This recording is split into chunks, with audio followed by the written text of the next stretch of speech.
mga kababayan. Sunod, eto pa, mga kababayan. Dito tayo kay Boying Rimulya. Nako, si Boying Rimulya, mga kababayan, pinapahanap na ang nagpakalat na siya'y na ospital at namatay. Alaka. Akala siguro ni Chavit hindi na siya mamamatay. Diba? Mga kababayan, ito si Boying Rimulya, pinapahanap na ang nag-post na siya ay na-hospital at namatay. Batay ka. Kung sino ka mang nag-post na si Boying ay na-hospital at namatay, naku, makukulong ka, ombudsman yan. Hello po, Ma'am Phoebe ng Geneva. Ayan. At bukod dyan, mga kababayan, sinupalpal ni Boying si Aimee.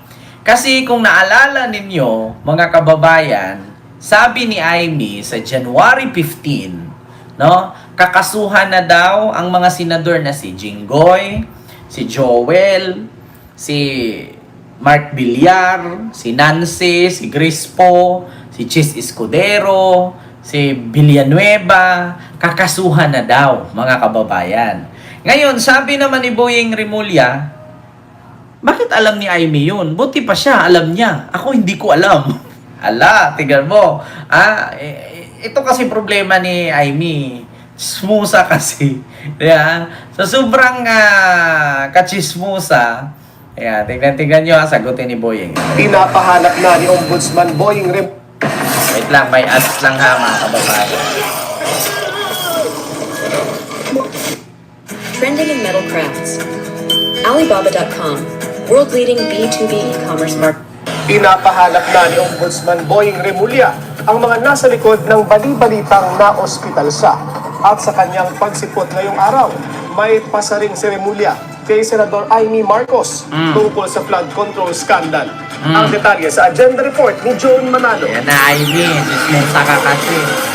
Bukod kina Senators Jinggoy Estrada at Joel Villanueva at former Senator Bong Revilla, isang incumbent senator at isang dating senador ang tinitingnan na ring sumalang sa preliminary investigation ayon kay Ombudsman Jesus Crispin Rimulya. Pero ayaw na munang magbanggit ni Rimulya ng mga pangalan.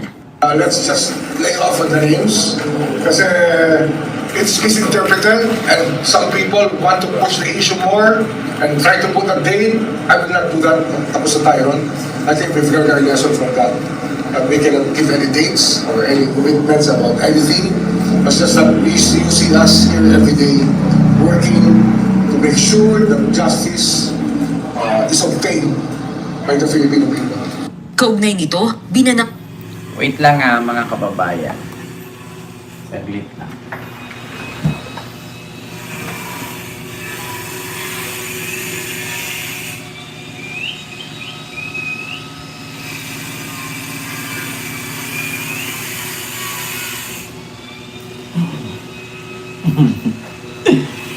Aso pala. Sinaano. So ngayon, mga kababayan. Oy, Ma'am Phoebe, maraming salamat sa yung super sticker. Thank you so much. Diba? Ayan, continue natin. ni Rimulya ang pahayag ni Senator Aimee Marcos. Nakakasuhan na sina Estrada, Villanueva at Revilla ngayong January 15. Buti siya, alam niya ako, hindi ko alam. So there's no truth to that, sir? Ako pa, saan gagaling?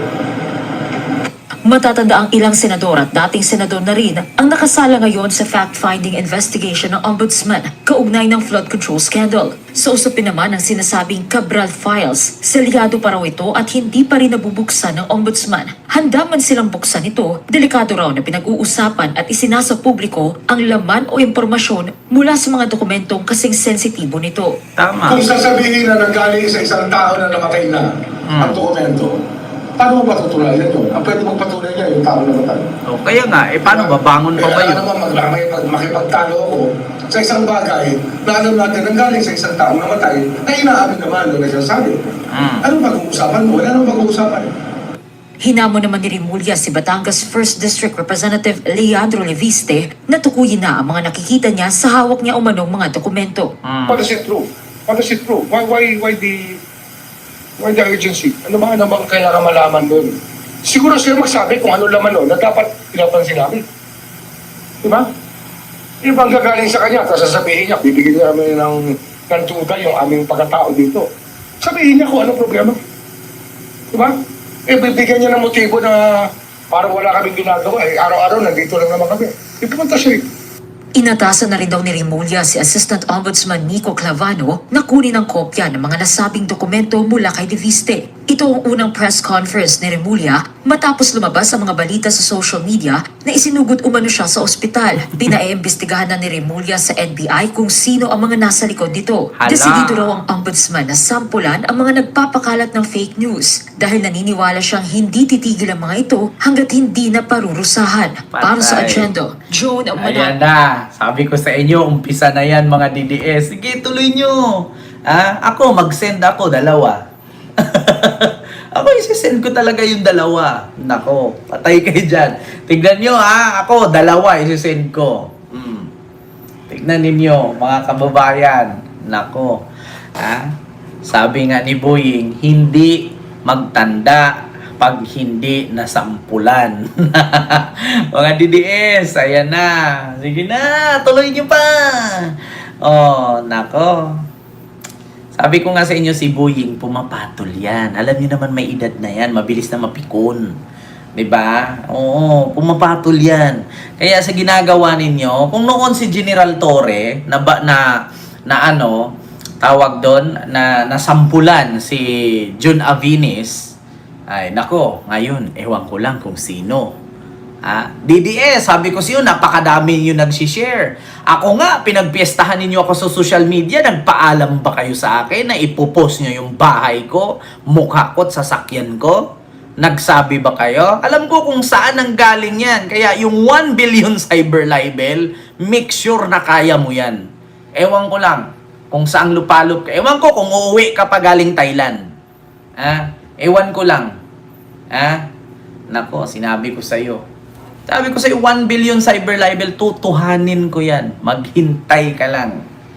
Sa ginawa mo sa akin, bahay, mukha, yung husga sa akin, yung question sa akin, sabi ko sa inyo, tutuhanin ko yan. Diyos ko, kano lang naman abogado.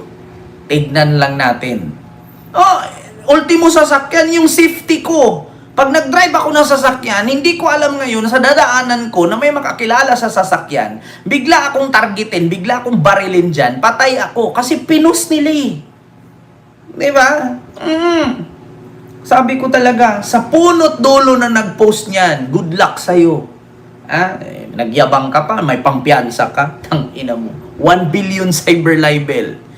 Tignan natin yung pampiyansa mo kung kaya mo. Diba? Mas ilang Mustang pa ang mabibili ko. Kung hindi ka makapagbayad ng 1 billion cyber libel, makulong ka habang buhay. Diba?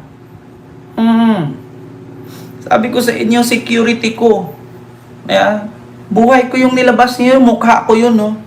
Yung plate number ng sasakyan, nakikita ninyo. Yung sasakyan, kung anong hitsura, nakikita niyo. Yung bahay, kung anong itsura, nakikita ninyo. Kung may magbanta sa akin, may gustong pumatay sa akin, di napatay ako ngayon. Diba? For the safety yan. Siguridad ko yan. Kapakanan ng siguridad ko yan. Kayo ba ni minsan, pinapakialaman ko ba buhay ninyo? Pinupost-post ko ba yung mga binibili ninyo? Pinupost-post ko ba yung mga na-achieve ninyo sa buhay? Wala akong pakialam. Tapos sisihin nyo pa na ako nakabili, kayo hindi. Kasalanan ko ba? Ang lakas niyo mamakla, bang lalaki? Diyos ko. Diba? Yun ang mga kababayan. Yun ang palatandaan ninyo. Ako, hindi ako nagbanta. Kasi once na sinabi ko yan, gagawin ko yan. Hindi yan pagbabanta. Kasi bakit ginawa nyo yan eh? Hindi pagbabanta yung sinabi ko na kasuhan ko kayo. Hindi pagbabanta yun. Bakit? Ginawa mo yan, alam mo ang consequences dyan. Alam mo ang mangyayari sa ginagawa mo. Diba? Kadami-daming nag-post, kadami-daming nag-share, kadaming nag-send sa akin. Nakabalandra yung mukha ko. Diba? Tapos nagpo-post-post pa kayo, habulin ako ng BIR. Pati yung binilan ko ng sasakyan, nakausap na kami. Alam niyo ang sabi sa akin? Yung sabi-sabi niya na habul-habulin ang BIR, ano akala niya sa akin? Di nagbabayad ng tax. Nagagalit si Akim kasi nadadamay negosyo niya eh. Yung pasabi-sabing habulin BIR, habulin BIR. Nagagalit siya kasi nagtanda na siya eh. Naalala nyo yung una, yung binilhan ko ng sasakyan? Sinuplong sila nung nag-car show sila, sinuplong sila sa LTO, kaya na-impound yung mga sasakyan. Isa yun sa rason. Doon pa lang ang pagod niya doon. Yung sakripisyo niya sa negosyo niya, nasira. Dahil maraming inggit. Tapos ngayon may pa-BIR pa kayo. Sabi ko sa inyo, ewan ko kung tutulungan ka ni Lustay. Akala mo tutulungan ka. Sinong kukunin mong abogado? Yung walang naipanalo, tas lahat dihado na kliyente? Luso. Kahit sinong abogadong lapitan mo, sasampalin ka pa.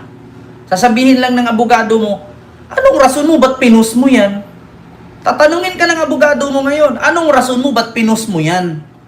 May consent ka ba na balandra mo yung mukha niya, yung sasakyan, seguridad niya, yung bahay niya?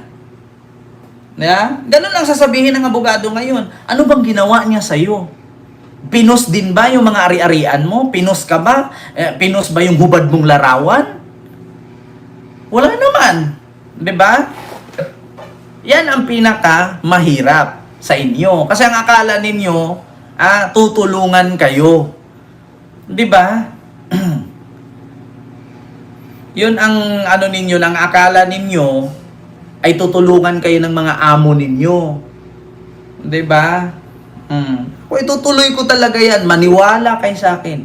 Bago matapos mga March, maghintay ka. May ginagawa lang kasi ako ngayon eh. 'Di ba? Pero abogado okay na. Meron naman akong abogado na.